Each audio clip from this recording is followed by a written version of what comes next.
सभी दोस्तों का बहुत बहुत स्वागत है। दोस्तों, आज के वीडियो में दो महत्वपूर्ण जानकारी आपको मिलेगी।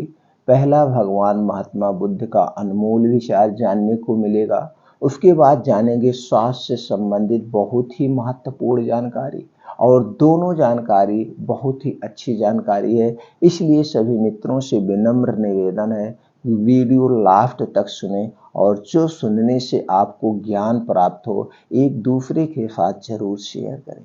तो चलिए पहले सुन लेते हैं भगवान महात्मा बुद्ध के अनमोल विचार को। जब एक हत्यारा झूठ का सहारा लेकर अपने प्राणों की रक्षा कर सकता है तो जरा सोचो सत्य में कितनी शक्ति समाई है। आज के उपदेश का भी यही विषय होगा। कहते हुए बुद्ध ने अपने शिष्यों को एक कथा सुनाई। एक व्यक्ति ने किसी की हत्या कर दी तो राजा के सिपाही उसके पीछे पड़ गए। वह किसी तरह जान बचाकर भागता रहा। तभी सामने नदी आ गई। उसे पार करना जान जोखिम में डालना था, मगर सिपाहियों के हाथ पड़ने का भी मतलब था फांसी या लंबी कैद। उसकी समझ में नहीं आ रहा था कि वह क्या करे। घबराकर उसने इधर उधर देखा। नदी किनारे एक आदमी भभूत लगाकर साधु बना ध्यान मग्न बैठा था।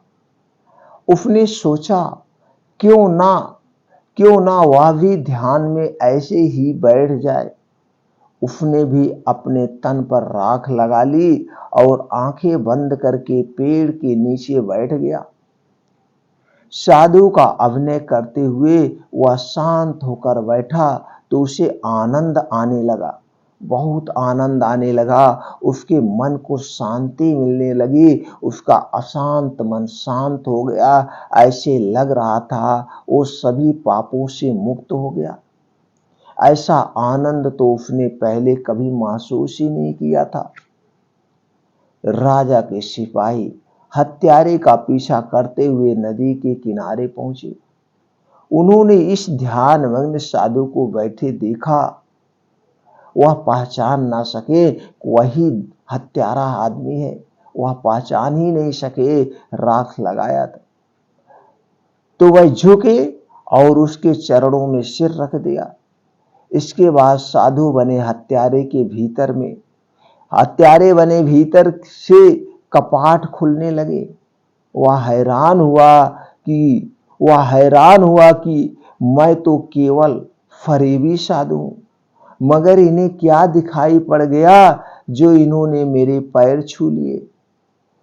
झूठ इतना कारगर हो सकता है तो सत्य का क्या पता कितना कारगर होता होगा। सत्य में कितनी शक्ति होती होगी। सिपाही पैर छूकर चले गए। पहचान नहीं पाए कि वह हत्यारा है कि साधु है। लेकिन वह हत्यारा पूरी तरह से बदल गया। वह हत्यारा पूरी तरह से बदल चुका था। उसके मन पूरी तरह से बदल चुके थे। उसके अंदर एक मानवता जाग चुकी थी। उसके जीवन में क्रांति आ गई, क्योंकि उसने देखा झूठी साधुता को इतना सम्मान मिल गया तो सच्ची साधुता को कितनी श्रद्धा मिलेगी। बरसों से बंद उसकी आंखें पल भर में खुल गई और उसका जीवन ही बदल गया। उसका जीवन सार्थक हो गया। दोस्तों, जीवन सार्थक हो गया। तो दोस्तों, आपने समझा सत्य में कितनी शक्ति है, सत्य में कितना साहस है। सत्य आदमी के जीवन को स्वर्ग बना सकता है। तो दोस्तों, इस छोटे से उपदेश से आपको क्या ज्ञान प्राप्त हुआ? क्या आपको लगता है आपके आसपास आपके जानने वाले ऐसे बहुत से मानसिकता वाले हैं? तो दोस्तों, उनके पास ये वीडियो जरूर भेजिए।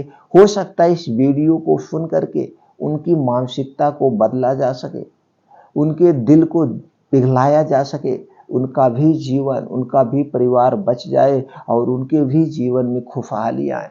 तो चलिए दोस्तों, अब जानते हैं स्वास्थ्य से संबंधित वो बहुत ही महत्वपूर्ण जानकारी। अपनी याददाश्त कैसे बढ़ाएं, आप देखते होंगे दोस्तों, हमारे समाज में बहुत सारे ऐसे बच्चे भी हैं, युवा भी हैं और बुजुर्ग भी हैं जो दिमाग के से संबंधित परेशानियों से जूझ रहे हैं। आप किसी भी मेंटल हॉस्पिटल में चले जाएंगे, आप देखेंगे उसमें तरह तरह के आपको पेशेंट आएंगे। किसी को नींद नहीं आ रही, किसी को भूलने की बीमारी है जिन्हें हम अल्जाइमर कहते हैं, और किसी को दोस्तों हमेशा टेंशन डिप्रेशन रहता। आखिर ये सब क्या है? तो ये सब जानने के लिए आपको थोड़ा सा अपने शरीर पर प्रकाश डालना होगा। दोस्तों, हमारा शरीर 5 तत्वों से बना है। 5 तत्व और हमारे शरीर में 3 दोष पाए जाते हैं, वात दोष, पित्त दोष और कफ दोष। इस दोस्तों, जब हमारे शरीर के ये 3 दोष बिगड़ते हैं तभी हमारे शरीर में कोई विकार या बीमारी होती है, अन्यथा हमारे शरीर में कोई बीमारी नहीं होती है। तो दोस्तों, ये क्या है वात पित्त दोष? दोस्तों, वात दोष अगर आपके शरीर का गड़बड़ हो गया तो आपके शरीर में 60 से 70% बीमारियां होती हैं। आपके शरीर में अगर पित्त दोष का गड़बड़ हो गया, डिसबैलेंस हो गया, तो आपके शरीर में 15 से 20% बीमारियां आती हैं। और आपके शरीर का जब कफ दोष गड़बड़ हो गया तो आपके शरीर में 5 से 10% बीमारियां होती हैं। यानी 100% बीमारी इन 3 दोष की कमी से होती है। और आपके शरीर में जो 5 तत्व पाए जाते हैं, कौन से 5 तत्व हैं? पृथ्वी, जल, अग्नि, वायु और आकाश। ये 5 तत्व और ये 3 दोस्त आपस में एक दूसरे के पूरक हैं, यानी कि आपस में एक दूसरे का संबंध है। तो दोस्तों, चलिए जान लेते हैं ये 5 तत्वों का हमारे शरीर में क्या महत्व है। यही तो 5 तत्व हैं जिससे आपके शरीर का निर्माण हुआ है। यही 5 तत्व हैं। जैसे पृथ्वी तत्व से क्या मतलब है? पृथ्वी तत्व से हमारा भौतिक शरीर बनता है। जिन तत्वों और धातुओं से पृथ्वी बनी है उन्हीं से हमारे भौतिक शरीर की भी रचना हुई है। जल तत्व से मतलब तरलता से। जितने भी तरल तरल तत्व शरीर में बह रहे हैं वह जल तत्व है, चाहे वह पानी हो, खून हो, शरीर में बनने वाला रस एंजाइम हो। जल तत्व ही पूरे शरीर में ऊर्जा पोषक तत्वों को पहुंचाने का काम करता है, जिसे हम कफ तत्व के नाम से जानते हैं। अग्नि अग्नि तत्व ऊर्जा, उष्मा, शक्ति और ताप का प्रतीक है। इसे हम आयुर्वेद में पित्त के नाम से जानते हैं। वाव, जिनमें प्राण है उन सब में वाव है, तत्व है, उन सब में वाव तत्व है। इसे हम वात नाम से जानते हैं। आकाश आकाश तत्व अभौतिक रूप से मन है। जैसे आकाश अनंत है वैसे मन की कोई सीमा नहीं। जैसे आकाश अनंत ऊर्जा से भरा है वैसे मन की शक्तियों की कोई सीमा नहीं है। दोस्तों, अब आप समझ गए ये 5 तत्वों का हमारे शरीर में 3 दोषों का क्या महत्व है।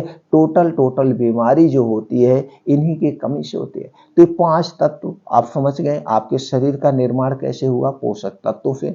अगर आपके शरीर में इन भी किसी भी तत्व की कमी होती है तो भी आपके शरीर में बीमारियां होंगी। आप देखते होंगे दोस्तों, जिसको सर्वगुण संपन्न डाइट मिलता है, भोजन मिलता है, सभी तत्वों से युक्त भोजन मिलता है और सर्वगुण संपन्न होते हैं, उन्हें कभी भी याददाश्त भूलने की बीमारियां नहीं होती हैं। याददाश्त भूलने की बीमारियां पिछड़े जो गरीब बेचारे हैं, गरीब हैं, उन्हें पूरा डाइट नहीं मिल पा रहा है, तो दोस्तों ज़्यादा बीमारी वहाँ पे होती है, मानसिक भी होती है और वो तनाव ग्रसित रहते हैं। क्योंकि आज आदमी सब लोग बड़ा बनना चाहते हैं, सबको पैसे की ज़रूरत है, सबको पैसे की ज़रूरत है। किसी को अपने बच्चे को पढ़ाना है, किसी को दोस्तों अपने शौक को पूरा करना है। इसी तरह से वह उलझे हुए हैं चिंता, डिप्रेशन में। तो दोस्तों, सबसे पहले चिंता करना छोड़ के कुछ नियमों का पालन उसे पालन करना होगा। जैसे प्रकृति के नियमों का पालन करना है, खाना खाने के नियमों का पालन करना है और डेली रूटीन में अपने योगा, प्राणायाम, मेडिटेशन करके आप अपनी याददाश्त को बढ़ा सकते हैं। तो इसमें कुछ चीज़ों पर आपको प्रकाश डालना होगा। फिर हम आपको कुछ पोषक तत्व बताएंगे, कुछ पोषक तत्व वो कॉम्बिनेशन में बताएंगे। अगर आप उसे डेली रूटीन में शामिल कर रहे हैं तो उसमें सारे प्रोटीन्स, विटामिन पाए जाते हैं। उसे आप प्रयोग करेंगे तो आपके दिमाग की याददाश्त हमेशा बनी रहेगी। तो दोस्तों, प्रकृति के नियमों का आपका पालन का क्या कारण है? जैसे जब आप मोटापा होता है या आपके शरीर में कोई बीमारी होती है, कोई गंभीर बीमारी होती है, तो उस गंभीर बीमारी में आपके शरीर की शक्तियां छीड़ हो जाती है, सारे पोषक तत्व तो छीड़ हो जाते हैं, ये भी है। और जब आपका पाचन तंत्र गड़बड़ रहेगा तो दोस्तों, जो कुछ भी आप खाएंगे पिएंगे वो आपके शरीर में नहीं लगेगा। कब्ज अपच आपको बनी रहेगी, हमेशा आप डिप्रेशन से घिरे रहेंगे। इसलिए कुछ नियमों का आपको पालन करना होगा, यानी खाना खाने के नियमों का पालन करना होगा, पानी पीने के नियमों का पालन होगा और प्रकृति के नियमों का पालन करना होगा। प्रकृति के नियम क्या है? जैसे आपको समय से सो जाना है, समय से सो जाना। प्रकृति का समय देखा जाए तो दोस्तों 8 से 9 बजे हमें सो जाना चाहिए, लेकिन ऐसा नामुमकिन है आज की लाइफ स्टाइल के हिसाब में। तो आप प्रयास करिए, आप 10 से 11 बजे तक सोने का प्रयास करिए और सोने से 2 घंटे पहले जो डिजिटल उपकरण है जैसे कंप्यूटर, मोबाइल, लैपटॉप, ये सारी चीज़ें आप हटा दीजिए। अगर इसे आप देखते रहेंगे तो आपको बढ़िया से नींद नहीं आएगी और इसका जो रेडिएशन निकलता है आपके दिमाग को एकदम वीक बना देता है, कमज़ोर बना दे रहा है, खोखला बना दे रहा है। तो ये सारी चीज़ें 2 घंटे पहले से स्विच ऑफ कर दीजिए या आप ऐसे कमरे में आप रख लीजिए, उसको देखना बंद कर दीजिए। अब जब आप 10 से 11 बजे सो जाएंगे तो सुबह आपकी नींद खुल जाएगी। ब्रह्म मुहूर्त में उठने का प्रयास करिए, यानी कि 3 से 4 बजे का ब्रह्म मुहूर्त होता है, इसमें आप उठ नहीं पाएंगे तो प्रयास आप करिए 4 से 5 बजे, यानी कि 5 बजे तो उठ ही जाइए।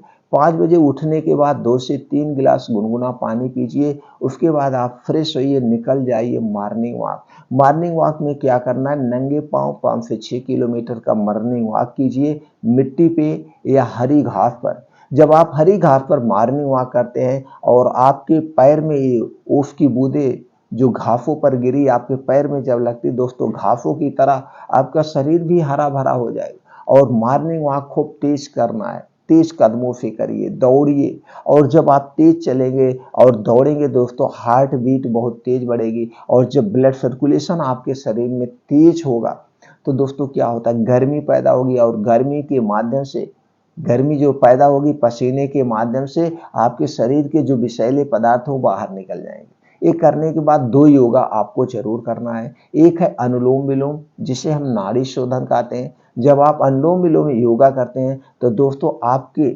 पूरे मस्तिष्क में या पूरे शरीर में कोने कोने तक ऑक्सीजन पहुंच जाता है और ब्लड सर्कुलेशन बहुत तेज होता है। ये करना है।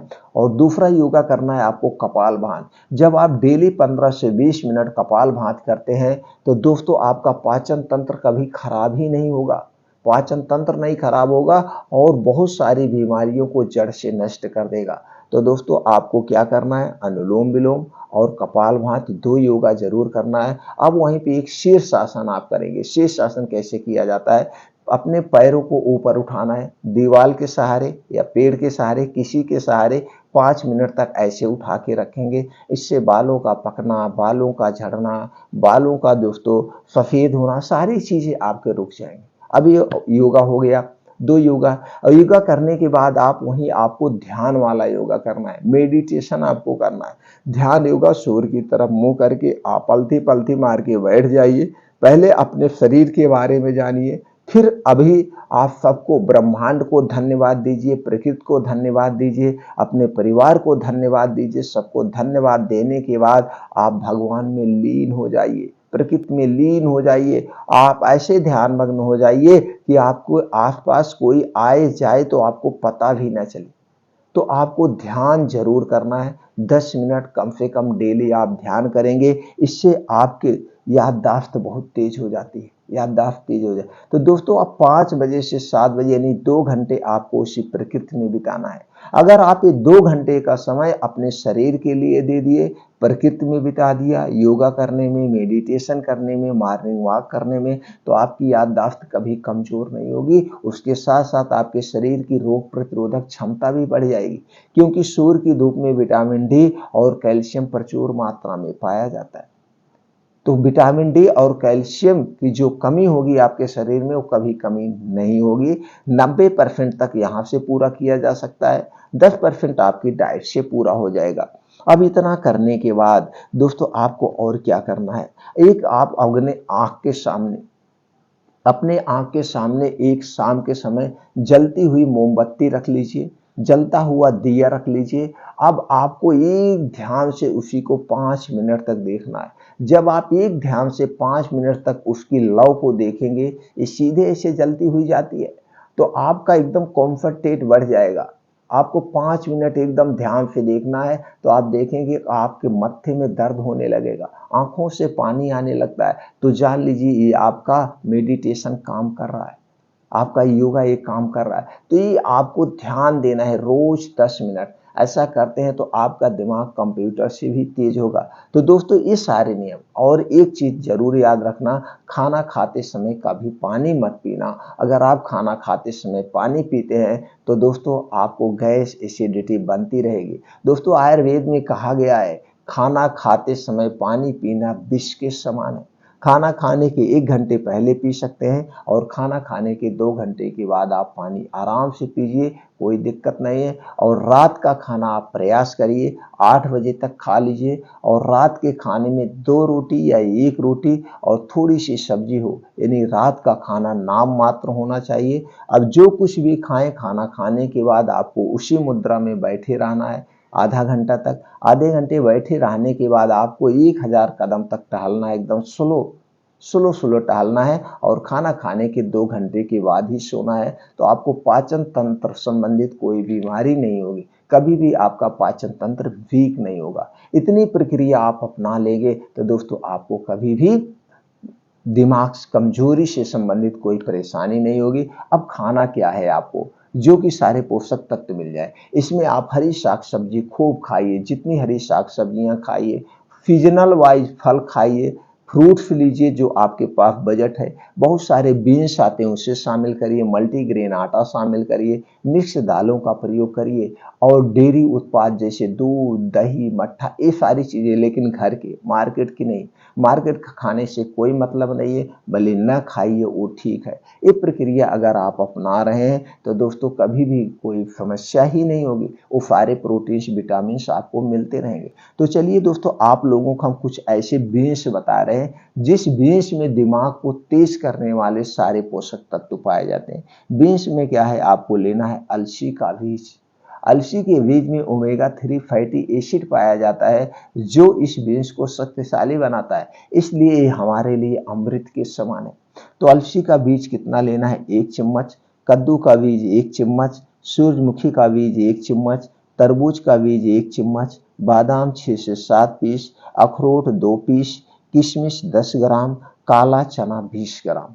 ये सारे बीन्स लेने के बाद इसे अच्छी तरह से धुलना है। धुलने के बाद इसे रात में मिट्टी के बर्तन में भिगो देना है, और सुबह सुबह इसी को जब योगा मेडिटेशन करके आप आएंगे, बैठ के आराम आराम से चबा चबा के खाना है। बस याद रखिए इसे खाने के 1 घंटे पहले कुछ नहीं खाना है, और इसे खाने के 1.5 से 2 घंटे तक कुछ भी मुंह में नहीं डालना है। ये सर्वगुण संपन्न है, यहाँ यानी 3-4 घंटे तक कुछ मत खाइए, कोई दिक्कत नहीं है, सारे प्रोटीन्स आपको मिल गए। बस याद रखिएगा जब बादाम आप खरीदिएगा तो बादाम 2 टाइप की आती है, एक खट्टी बादाम और एक मीठी बादाम। तो आप खट्टी बादाम कभी मत लेना, उसमें साइनाइड टाइप का पॉइजन पाया जाता है। आप जब भी लेना मीठी बादाम लेना। तो दोस्तों रोज सुबह इसे आपको लेना है, और उसके बाद एक और पाउडर बना लेना है। इस पाउडर को आपको लेना है शंख पुष्पी का पाउडर। इस शंख पुष्पी का पाउडर दोस्तों याददाश्त बढ़ाने की सबसे अच्छी आयुर्वेदिक औषधि है, सबसे शक्तिशाली और सबसे सेफ औषधि है। कितना लेना है, 100 ग्राम। त्रिफला चूर्ण आपको मार्केट में मिल जाएगा, किसी भी कंपनी के लेंगे 100 ग्राम। अश्वगंधा का चूर्ण 100 ग्राम। तीनों चीजें बराबर मात्रा में आपको लेना है। तीनों चीजें बराबर मात्रा में, चाहे 100-100 ग्राम लीजिए या 50-50 ग्राम लीजिए, कोई दिक्कत नहीं है। जितना आपके पास बजट हो मिला करके आप तीनों पाउडर को एक पाउडर बना लीजिए, एक में मिला लीजिए। मिलाने के बाद किसी कांच के बोतल में आप रख दीजिए, किसी कांच के बोतल में आप रख दीजिए। उसके बाद एक एक चम्मच सुबह शाम दूध के साथ खाना खाने के 1 घंटे के बाद, सुबह शाम खाना खाने के 1 घंटे के बाद 2 बार ले सकते हैं। नहीं तो रोज रात में सोते समय, अगर दोनों बार आप नहीं ले पा रहे हैं तो सिर्फ और सिर्फ रात में सोते समय खाना खाने के 1 घंटे के बाद 1 गिलास दूध में 1 चम्मच पाउडर मिला के आप पी लेना। ये दिमाग को बहुत तेज और शक्तिशाली बना देगा। कितना दिन तक लगातार पीना है, 3 महीने तक। 3 महीने तक, ये पूरा साल मत पीजिए, 3 महीने तक लगातार पीजिए। इस 3 महीने में आपका दिमाग कंप्यूटर से भी ज़्यादा तेज हो जाएगी, भूलने वाली बीमारी दूर हो जाएगी। उसके बाद आपको दिमाग से संबंधित, मस्तिष्क से संबंधित कोई छोटी-मोटी बीमारियां होती हैं, वो भी ठीक हो जाएगी, वो भी ठीक हो जाएगी। इतना बढ़िया शक्तिशाली ये पाउडर है। तो दोस्तों 3 महीना लगातार लेना, 3 महीने के बाद 1 महीने के लिए बैक बंद कर देना, 1 महीने के बाद फिर 3 महीने लगातार लेना। मतलब बीच में आपको 10-15 दिन छोड़ देना है, 3 महीने के बाद बस। या 1 महीने आप लगातार लीजिए, 10 दिन फिर छोड़ के फिर लीजिए, या आप 2 महीने लगातार लीजिए, फिर 10-15 दिन छोड़ के फिर आप ले सकते हैं। जैसे ले सकते हैं, बीच में आपको कुछ दिन छोड़ना पड़ेगा, गायब करना पड़ेगा। तो दोस्तों ये दोनों उपाय अपना करके अपने दिमाग को, अपने याददाश्त को कंप्यूटर से भी ज़्यादा तेज कर सकते हैं।